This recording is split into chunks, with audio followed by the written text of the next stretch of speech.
Two people who I was have told me that they will come, who I was hoping to wait for, are my former Latin professors, Mary Kate Gamble, who is now retired. She was my Latin professor at UCSC. UCSC stands for the University of California at Santa Cruz. And she was there her whole career, and she became the Dean of Humanities, and now she's retired and lives in Napa Valley. In addition, there's my professor who lives here in Bethesda, Maryland, who's just Judy Hallett, who is just retired from the University of Maryland, who I studied Petronius and Tacitus with, and she should be joining us. So I will start off today, first of all, by thanking you all for coming. And here's Judy. Hello, Judy. Feel free, everybody, please feel free to unmute yourselves and chime in whenever you want to. This is a little fold-out postcard set, which was printed in the 1950s, which I found in Kansas on the way out to California when I was driving there last May in order to attend a conference about Norman O'Brien. Santa Cruz is a small, no longer quite so small, but was a very small, sleepy little town on the northern tip of the Monterey Bay. It was settled in the late 1800s as a summer resort for wealthy people from San Francisco. It is situated in an absolutely gorgeous spot. The land was never really properly, it still belongs to an indigenous Native American tribe. They never ceded rights over it, and they are now beginning to assert their rights over that land. The actual land that the campus sits on is a very large chunk of property, 4,000 acres, made up of redwood forests and meadows. The meadows were used for grazing cattle. There was a limestone quarry, which is part of the campus or adjacent to the campus. And it was also used for logging. Redwood is a very valuable timber. It does not rot. It is very good building material. Many houses in California are made out of redwood. Santa Cruz is part of the University of California system. At the time when I was going there, which was 1979 through 1984, there were 8 campuses in the system. The 2 largest and most prestigious are Berkeley and UCLA, Los Angeles. Those correspond to the greatest centers of population in California. Santa Cruz was thought of first in 1961 and actually opened in 1965. It was planned as a kind of visionary attempt to do within the public education system, namely at taxpayers' expense, to provide a very good quality liberal arts education, which here in America is usually only reserved for private institutions, which have very high tuitions. At the time when I was going to college, the average tuition for a private institution would have been about $20,000 and up. My tuition as an out-of-state student, because I came from Maryland, was $4,000 a year. After that 1 year, I was able to get in-state tuition. The tuition per trimester, it's 3 sessions per year, was $333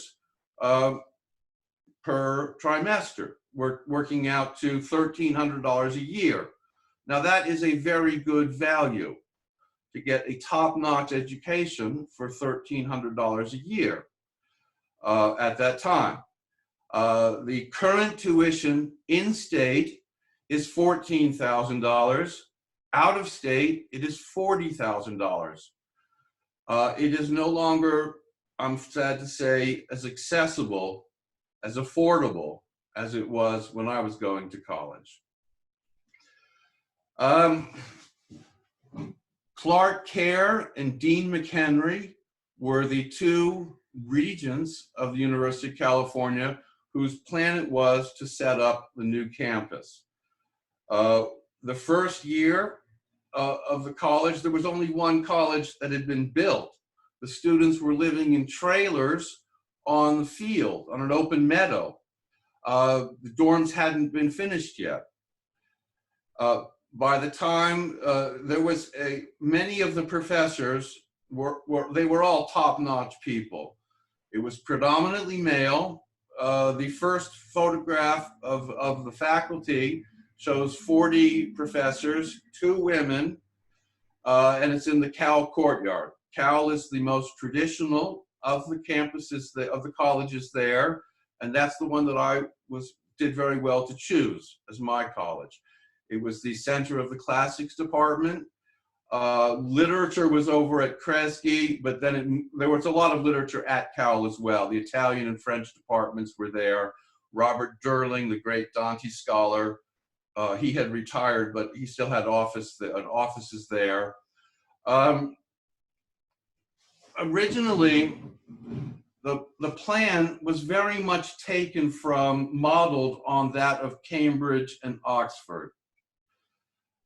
Namely to have what is called a cluster college system, where each of the colleges has a unique identity and offers something special and different. Kresge College was where the humanities were. It was also where there was a lot of happenings. There were various Gestalt psychology. They couldn't do anything without having a big conference and getting everybody together to discuss what they should do. Sometimes not much got done, but they had a good time in not doing it. The library, McHenry Library, is in the center of campus. So geographically, it's about a 10-minute walk or so from one side of campus to the other. The library is right in the middle. Adjacent to Cowell is Stevenson College. That's where the history department was, and social sciences. There was a big science building in the middle of campus, and a science lecture hall behind the bookstore on the way to the library. The reason that I heard about UCSC was through my father. My father was working for the National Academy of Public Administration in Washington, D.C., and this was during the era of affirmative action. Affirmative action is a government-mandated program which ensures equal access to education for minorities. It was a quota system. You had to admit so many blacks, you had to admit so many Hispanics, etc., in order to equalize the educational opportunity. My father interviewed the founding provost of Oaks College, Herman Blake, who really did a marvelous job. And it involved remedial education because, but what he did was he set up a kind of cloistered community where he kept everything under very tight control, parental control, and was able to do wonderful things in order to bring the educational level of blacks primarily, but he also wanted Native Americans and Hispanics to be able to participate. At this point, he's no longer there. It is now devoted to social justice. but there's 2 students they have on the video advertising it aren't black. I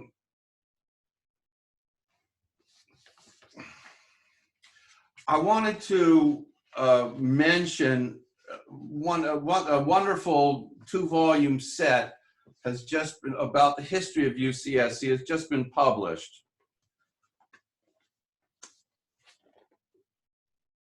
This picture shows it's from the base of campus looking up towards the redwoods, and it's the main route that the buses go up to take you to campus. The buses make a circular tour. They come up the east side, they go along the top road, and they come down the west side. When I was going to college there, very few people had cars. The buses were good. They ran every 5 or 10 minutes. It was never a problem. I didn't have a car until I was leaving Santa Cruz and needed to get home. They had one big parking lot, the east remote. It wasn't convenient. You had to park a long way away and then get another shuttle bus to get to classes. So but it was perfectly easy to get around. There were also little natural gas powered buses to take you around campus. A lot of people had bicycles. That was the best way of getting around.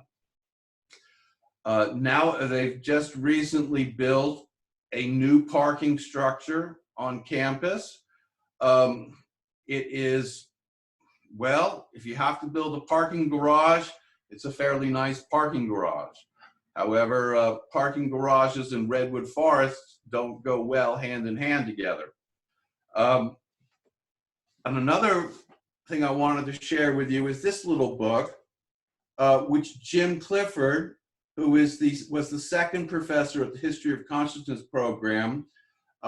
He was Hayden White's first hire in that department. This picture shows the dining room of Cowell College and the courtyard. This little thing is a sculpture of a goat, a sacrificial goat, commemorating 2 former UCSC students who were killed in Vietnam. Just off of the picture here is the Page Smith Library, which was a very nice library where I spent an awful lot of time. There wasn't anybody working there. You just go in and do your studying there. There were rows of bookshelves, and you had desks at the end near the window. You could have a stack of books there, and there were couches. You could have a nice nap if you needed a nap. And I spent a lot of time there. You could stay there all night. It stayed open later than the main library did.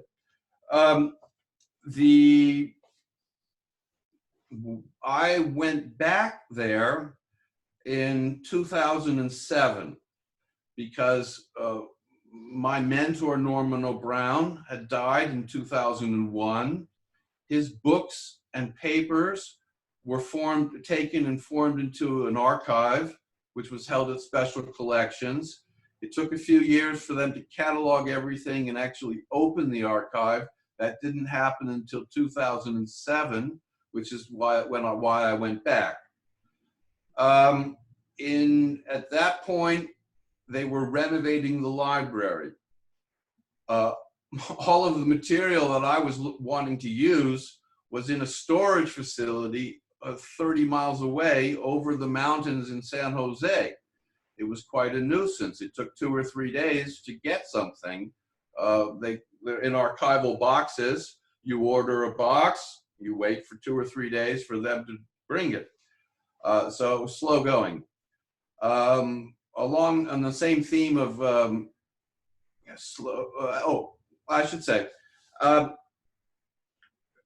Brown, of course, had a lot of books. I have a lot of books. There's a picture of Nabi up on the bookshelf there with one of the women working in the Kresge steno pool, the office. People from the library went to Nabi's house and selected the most significant book to incorporate into the archive. They had certain criteria by which they made this decision, and a lot of good books got passed up. They ended up at Logo's bookstore, which was an absolutely wonderful secondhand bookstore where I got most of my books and spent an awful lot of time. So I knew about this and I went to Logos. I chatted with the fellow there. He went to the back room and pulled out a couple boxes of books, which had been kept separate and not put on the stacks for the general public. And I was able to choose from those books, 15 books, journals, books, many of which had been a lot of pencil markings in from Norman. I had carried on a correspondence via letters, written correspondence with Nabi up until 1995. He at some point asked me which of his books I might like. He was getting rid of his books. So he was a great scholar of Freud, and I thought of asking him for his complete works of Sigmund Freud. That's rather presumptuous. Those works really belong in the archive for general scholarly use. So I didn't ask, or I could have asked for a 12-volume edition of Sir James Fraser's The Golden Bough, another work very important to his thinking. That book, those books have been given to him, bought for him by some students who knew that he loved Fraser. That too was too precious to dare to ask for. I did ask him for an Italian translation of his third book, Love's Body. And it has a very pretty picture, Corpo d'Amore. I had the purpose of the, I hadn't studied Italian. I had taken a Dante course, but it was in translation at Santa Cruz. And then because I was, I got my degree in English. I had a couple years of French, but I never really mastered French. I can still read French, but I can't speak it. And then I got my degree in English and never really mastered Latin either, but a few days, I had applied to teach in English a few days before school was to start. A Latin teacher resigned. This is a high school level. Latin teacher resigned, so they looked through the personnel folders and the only person they found with any Latin background was me. So I taught Latin and English at the high school level, which I did for 8 years. Class, you have 28 students, was the maximum number of students in an English class. That's a lot of students to deal with.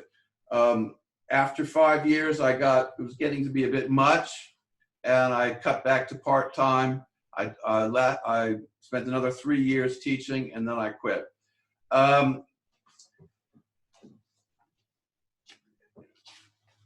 would like to talk a little bit about Hayden White. Hayden White was a very significant, very worthwhile person to learn about. He was the founder of the graduate program on the history of consciousness. The history of consciousness program was what they would call in France the human sciences. It was an interdisciplinary program which would have people with a wide variety of backgrounds and interests together. Norman O'Brown was one of the professors there. Jim Clifford came from a background in anthropology, and the first woman who Hayden hired was Donna Haraway. She has written some very interesting books. One of them is about our relationship to animals, seen through how we treat primates. She's written several manifestos. She's written the Cyborg Manifesto. How have humans been changed because of the digital era? She's written another manifesto, which is a lot of fun, the Companion Species Manifesto, about our relationship with dogs and other, primarily dogs. She's a dog lover. She does agility training with her dog. They go through fancy courses, and she wants to get people away from trying to get the dogs to do what the human wants, and instead for the humans to learn what the dog wants, so you have a very good reciprocal relationship rather than one of domination and control.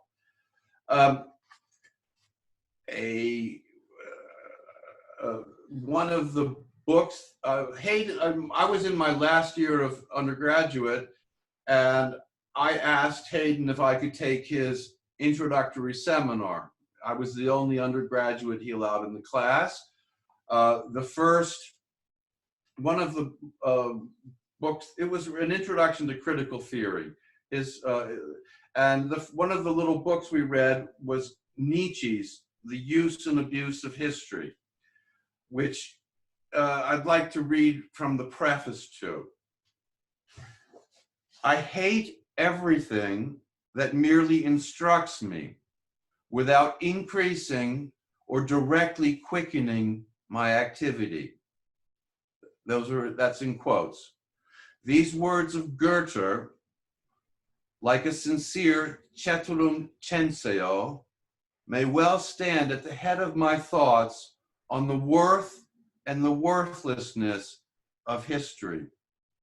I will show why instruction that does not quicken, it's in quotes, that does not quicken knowledge, that slackens the reign of activity, why in fact history, in Goethe's phrase, must be seriously hated as a costly and superfluous luxury of the understanding. For we are still in want of the necessaries of life, and the superfluous is an enemy to the necessary. We do need history, but quite differently from the jaded idlers in the garden of knowledge. However grandly they may look down on our rude and unpicturesque requirements. In other words, we need it for life and action, not as a convenient way to avoid life and action, or to excuse a selfish life and a cowardly or base action.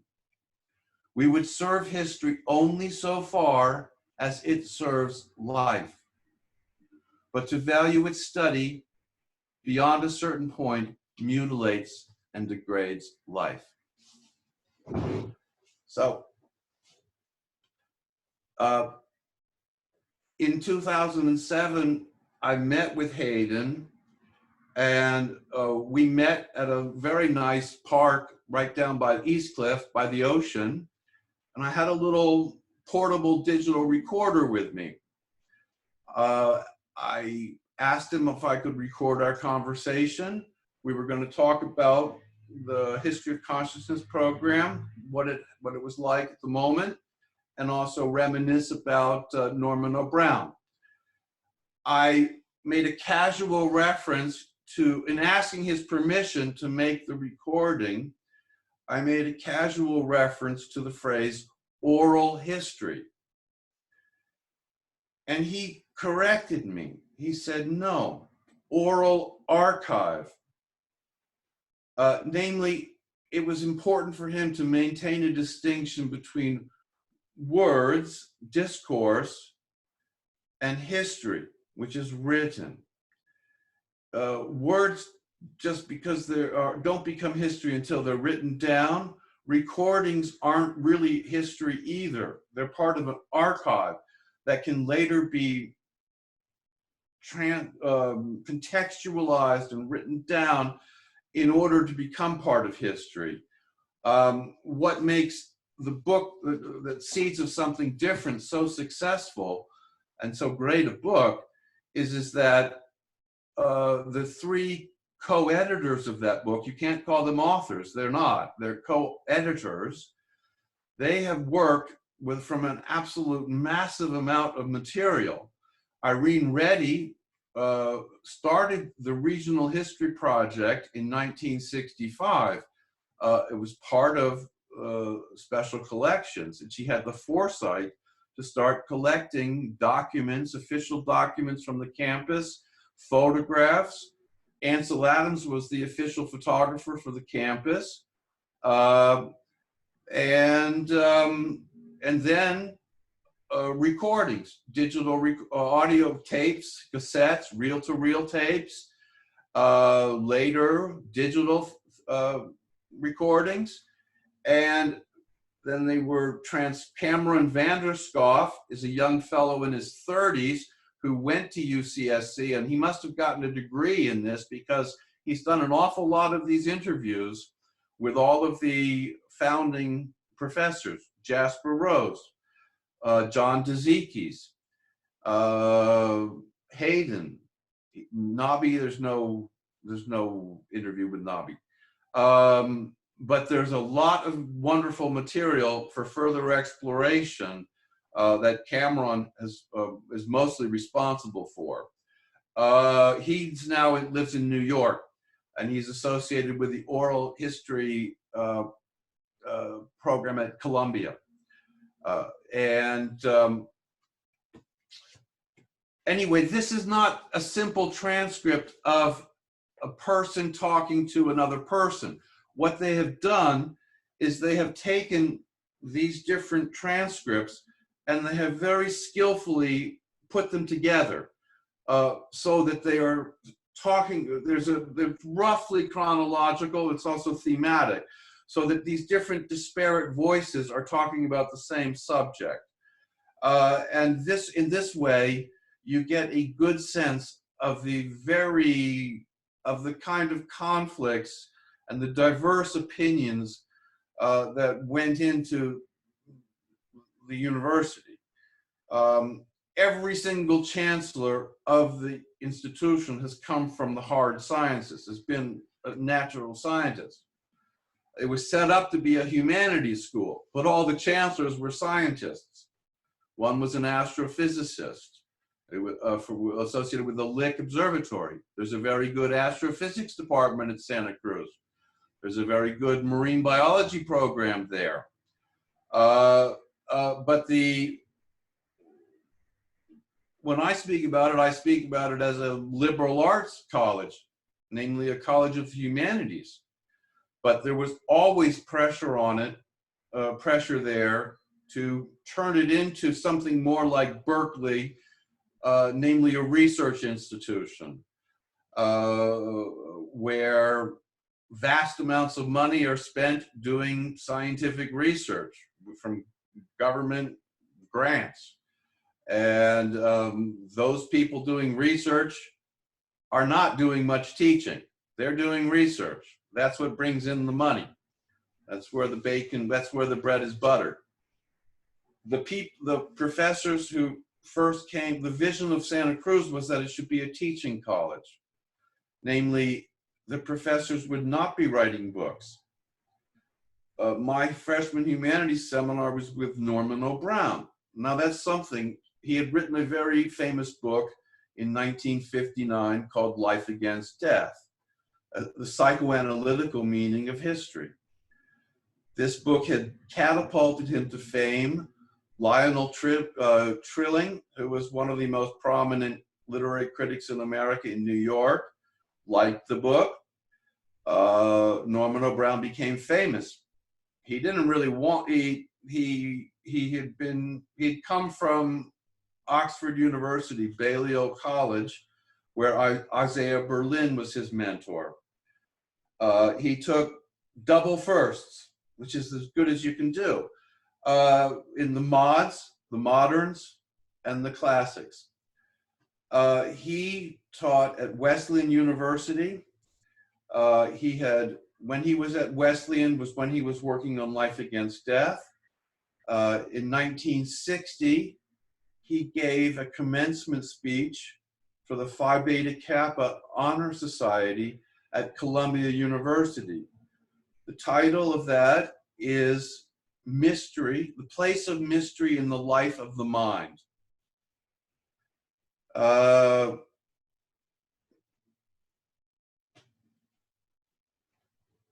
Michael Roth is now the president of Wesleyan University. In 2008, Roth became the president of Wesleyan. 30 years ago, he had gone to Wesleyan as an undergraduate. He had been offered an induction into this Phi Beta Kappa Society. And he didn't want to go to the ceremony, he skipped it. Well, he went on to have a very illustrious academic career in California as president of two colleges, arts colleges there. He later, in 2008, came back to Wesleyan and gave the speech that he never gave, that he didn't bother attending the ceremony, to a ceremony of students who he didn't bother attending when he was a student. So that speech is one of the things I put, or reference to that speech is one of the things I put in the supplemental material.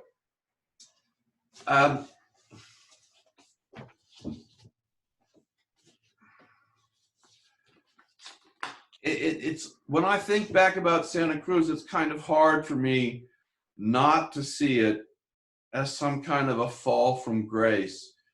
It was just a fantastic place to be. I've never really been as happy, as fulfilled, and been around so many wonderful, stimulating people again. It was a tremendously exciting place to be.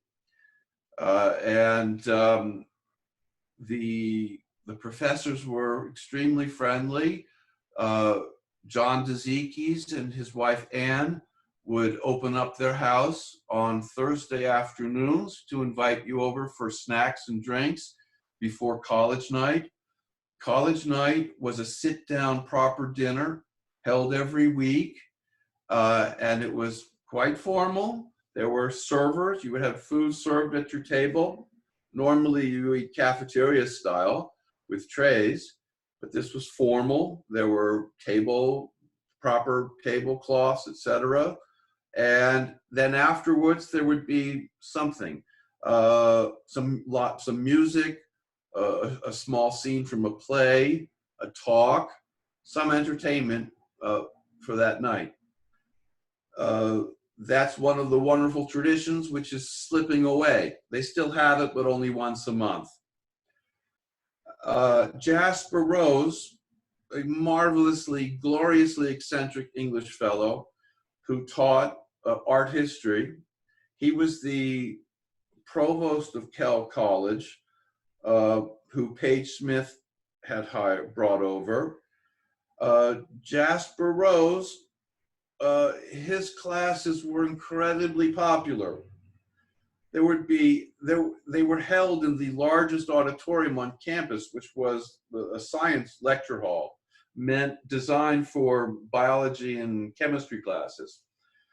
There were so many people who wanted to go. There were people sitting in the aisles. The doors were open. There were people hanging around outside. It was really quite an event. I didn't ever take one of his classes, but I went and sat in on a few. I remember him saying, he was admonishing the students to dress more carefully.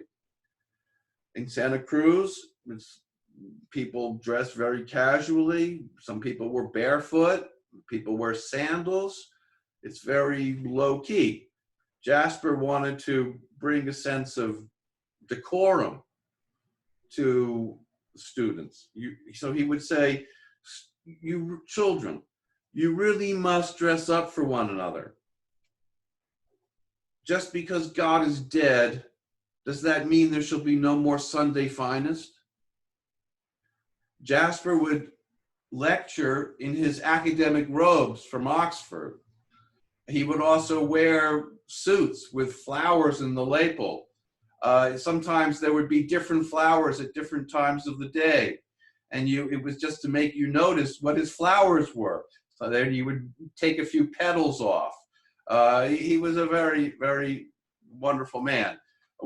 Cameron has done an interview with him that he did over the course of 3 or 4 days, and also his wife and 2 children are part of that. And you would get a very good sense, if you have the time and want to explore this further, to go and read that interview.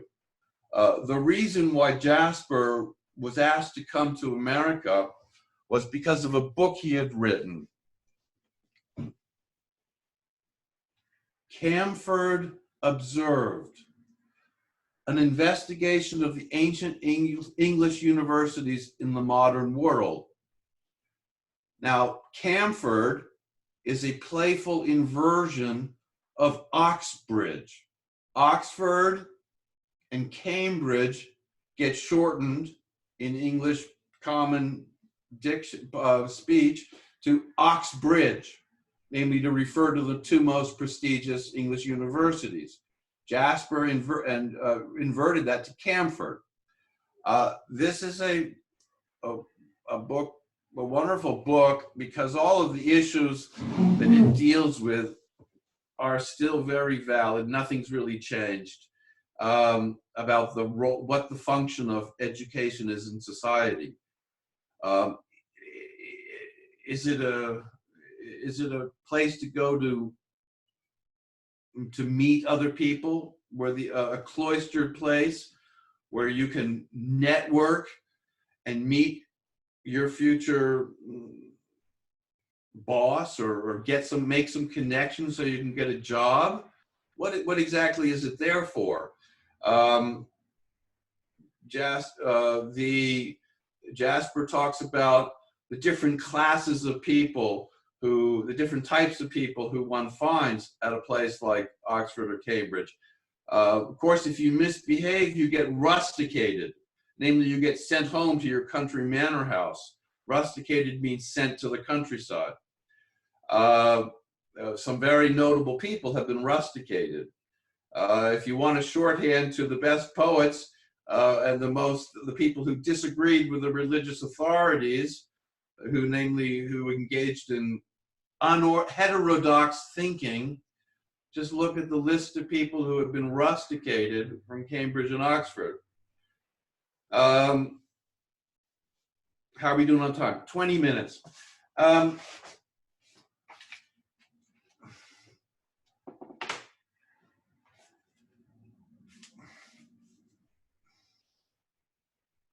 This is a picture of John Middleton Murray with thousands of slips of paper in the background.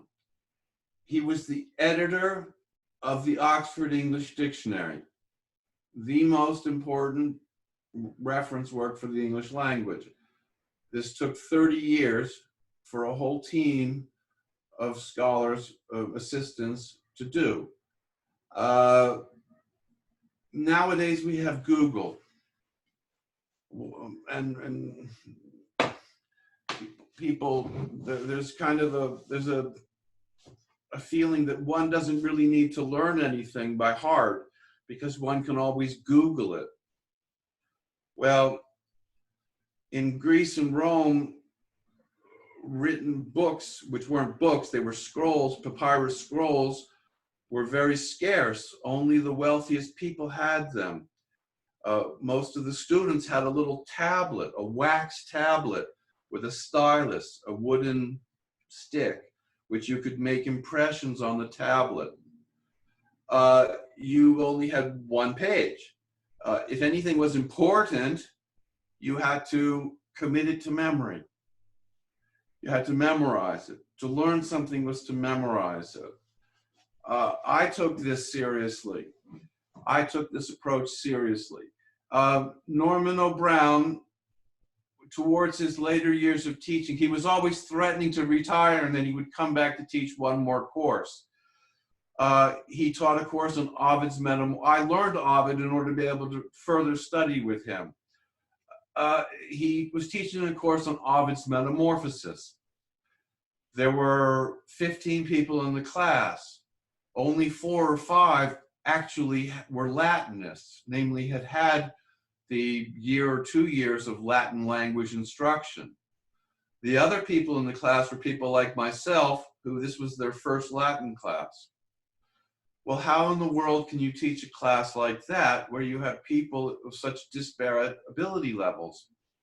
His solution was to have 2 or 3 sessions a week where he would talk about passages in English, and then he had an additional section which was held in the courtyard for the Latinists to do translation work. I, of course, attended those sessions as well,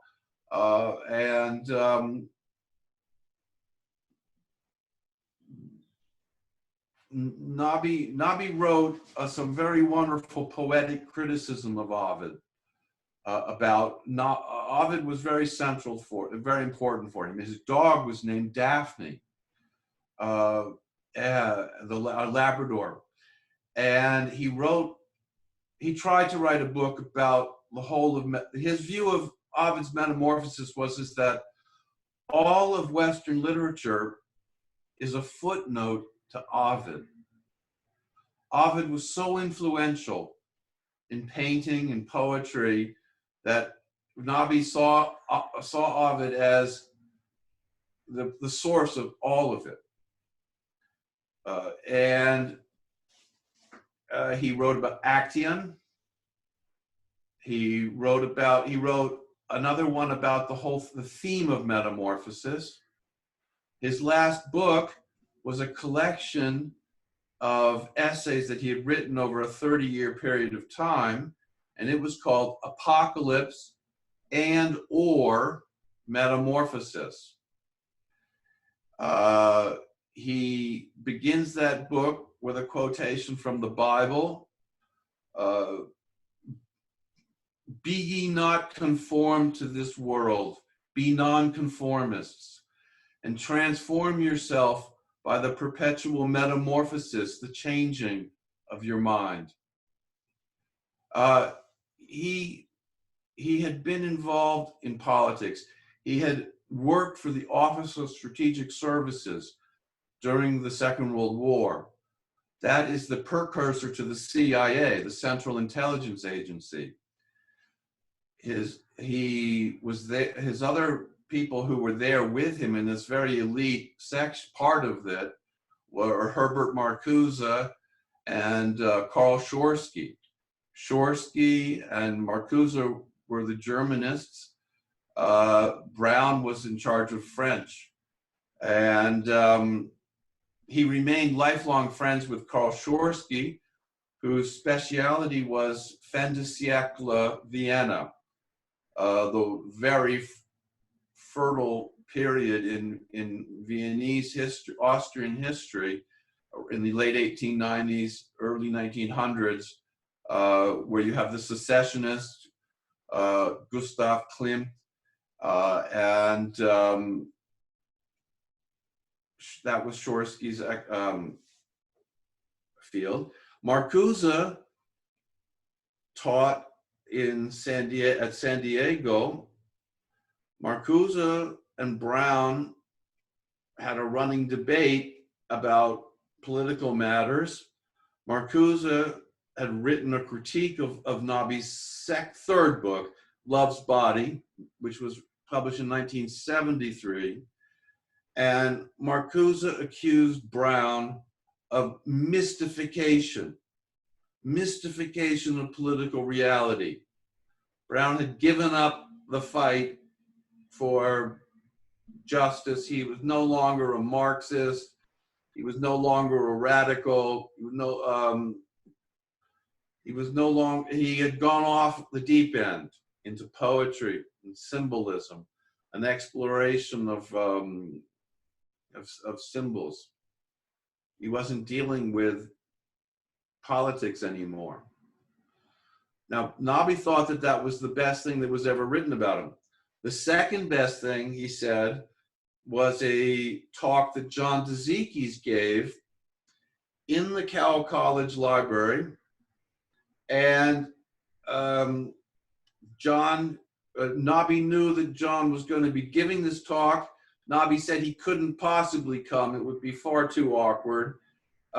He wasn't going to show up. And then a few days beforehand, he said, I will come. I understand that, can I please have a copy of what you're going to say? So John said, sure, gave him a copy of the talk. Nabi sat in the front row reading along while John was giving the talk. Now that's quite intimidating.